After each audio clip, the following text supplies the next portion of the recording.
So many plosions. Yeah.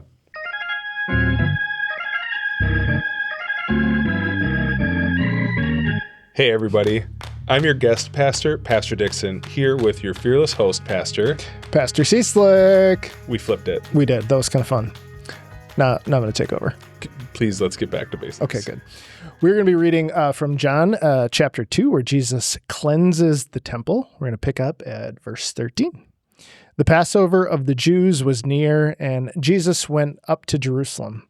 In the temple, he found people selling cattle, sheep, and doves, and the money changers seated at their tables. Making a whip of cords, he drove all of them out of the temple, with the sheep and the cattle. He also poured out the coins of the money changers and overturned their tables. He told those who were selling the doves, "Take these things out of here. Stop making my Father's house a marketplace." His disciples remembered that it was written, "Zeal for your house will consume me." The Jews said to Jesus, "What sign can you show us for doing this?" Jesus answered them, "Destroy this temple, and in 3 days I will raise it up." The Jewish leaders then said, "This temple has been under construction for 46 years, and you'll raise it up in 3 days?"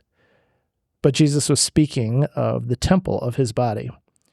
After he was raised from the dead, his disciples remembered that he had said this, and they believed the scripture and the word that Jesus had spoken. What do you want to talk about? It's a lot going on there. Well, this is one of the only ways that Jesus and I are very similar, and a lot of people say this. For both of us, our body is a temple. Oh, okay. It was right there for you. All right. I never thought about it till right now. Will that make it in the sermon? I don't know. Okay. I do want to talk about this story. I think this is a tremendous story. I think it's one of those great stories that a lot of people are familiar with it. And I think there are a lot of bites left on the apple. Yeah. Like we think we know it. We think we've got it well in hand, but there's a lot here that can surprise us still. It's one of the stories that's in all four Gospels. Yeah. That's special. But it's really special. It's at the beginning in John. Yeah, and at the end of the synoptic accounts, which is interesting. I think, I don't want to get into that. That's not what I want to talk about. Okay, let's talk about something else. Read Pastor Cieslik's blog for more on the order of the stories in the Gospels. What I think is important, just like in a quick, because we're going to do this quick one. This is going to be a short one. Okay. That's our contract with you, the watching, listening audience. What I think is important is that there are two things going on, and I think most readers miss one or the other or combine them. So I'll just do like a little analogy. Imagine if as you're walking in to Mount Olivet's Minneapolis campus in the lower narthex, there are tables and booths set up and people asking you like, are you planning to make a contribution to the church today? Drop something in the offering plate. That's so wonderful. Of course, you do remember that we don't accept United States dollars here. We only accept MOBucks. But we're happy to convert your American currency into MOBucks, and there's just like a slight charge associated with that. So if you give us $10, you'll get 7 MOBucks. It's like any experience you've had traveling. If you're changing your currency at the airport, it's not a straight one-to-one, and it's not even just like the conversion rate. There's a little tax built in, a little fee built in, and you end up with less than you're expecting. You feel a little scammed, a little squeezed. So that's one problem here. That's one issue, and that's something that Jesus is righteously angry about. There is exploitation built into this system, and he is feeling protective of the people coming to worship, I think, saying, don't take advantage of these people. So that's one issue. Right, because people need to do this. Like they have to, like this is prescribed in the law that they're supposed to make these offerings, and they need to make some conversions because they can't use coinage that has graven images of the emperor, and all that kind of stuff on it. So like they're doing the thing that they need to do. So the stuff sort of has to be there, but it's getting misused. That gets us into the second thing that's happened. Because it's a thing that must be done, that makes room for this kind of abuse of the system. Like if it's something that the people have to do, they're kind of feet are held to the fire, they have to make that exchange, that introduces the possibility for financial abuse or whatever. But you're getting at the second thing too, which is related but distinct, I think. So say you're walking into Mount Olivet, you're exchanging your currency for MOBucks. That's one whole problem. There's financial exploitation there. You're getting a raw end of the deal there. But now if added to it, there's this idea that like And you have to put MOBucks into the plate if you would like God's mercy, if you would like God to be fairly disposed towards you or whatever. It is necessary for you to participate in worship in this way, where you're putting MOBucks into the plate. That's a whole second issue. And it is the system that's in place. And Jesus is not just trying to purify that system and take the abuse, take the financial exploitation out. He is, in this story, cleansing the temple of the whole thing, saying this is not the system that needs to be in place. It's not necessary for this intermediary to be there between you and God's gifts. He doesn't just drive the financial criminals out. He drives the cattle out and the sheep out and the doves out. He's saying throw the whole thing out. And I think those are related but distinct things. The story could have been, he reformed it. Let's give these people a fair and equitable conversion rate. That's not what's happening. He's angry about that, but he's driving the whole thing out of the temple. And I think, part of how we make sense of it kind of hinges on the Jewish leaders' question, what authority, give us a sign. What are your credentials? What are your bona fides?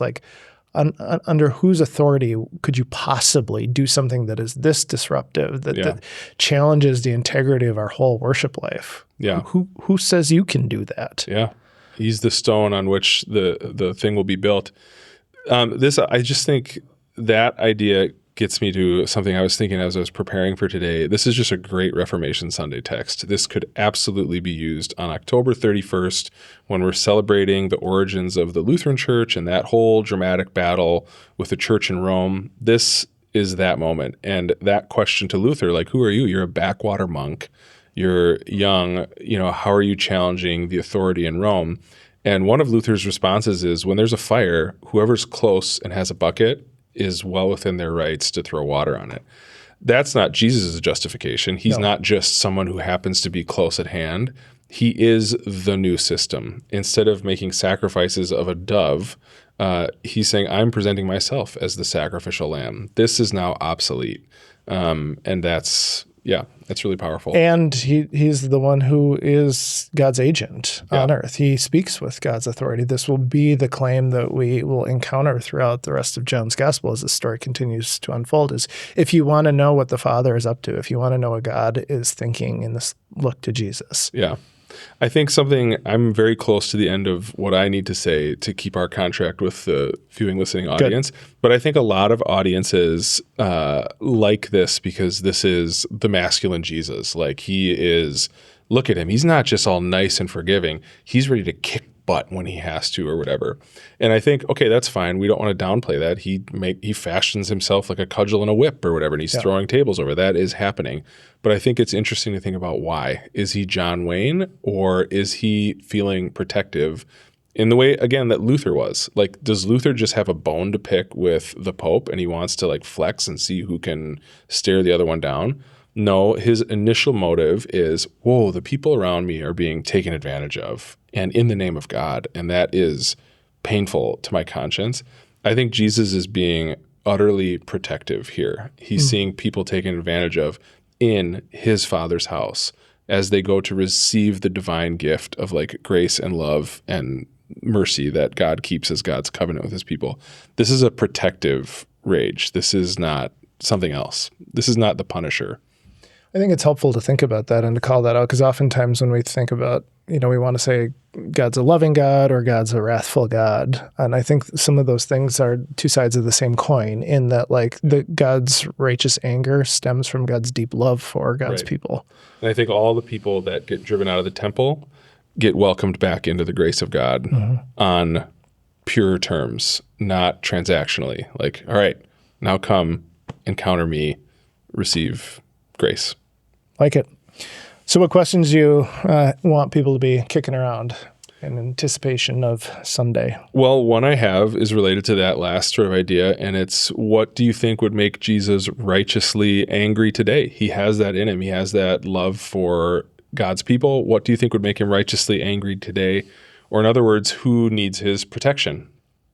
I like that. Another question could be, if we're honest, what systems have we, whether it's our church or the Lutheran Church broadly or global Christianity, what systems have we set up, placed in between people and God's gifts, whether they're spiritual gifts like grace or even material gifts like daily bread? What have we erected in between people and God's goodness and graciousness and benevolence?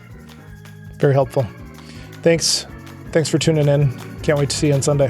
Thank you.